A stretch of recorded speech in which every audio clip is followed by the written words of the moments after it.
Jane Oinesa, opisyal ng kasama sa upcoming kapamilya serye na Love is Never Gone.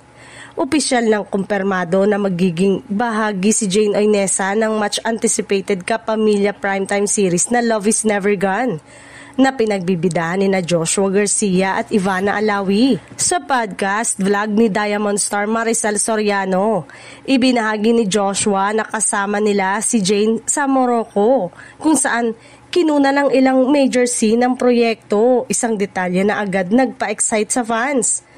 Kasunod ng paglabas ng teaser na nagpakita ng magagandang lokasyon sa Morocco, lalong tumaas ang hype dahil sa makikita na magiging malaki ang papel ni Jane sa storya.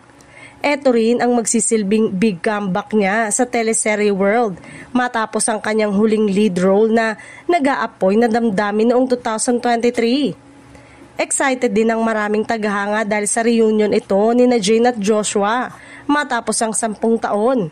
Huli silang nagkasama noong 2015 sa seryeng Nasaan Ka Nang Kailangan Kita, kasama ang kanilang PBB All-In batchmate na si Loisa Andalio. Kaya naman marami ang curious kung anong bagong chemistry at dynamics ang kanilang ipapakita sa bagong proyekto. Ayon sa mga unang balita, magiging kaabang-abang ang karakter ni Jane at posibleng magbigay ng matitinding twist sa kwento. Dahil dito, umaapaw ang excitement ng kanyang supporters na matagal na naghihintay na masilayan siyang muli sa isang major primetime role. Nakatakdang ipalabas sa 2026 ang Love is Never Gone, ay isa sa mga pinakamalaking kapamilya offerings at ngayon pa lang ay ramdam na ang hype.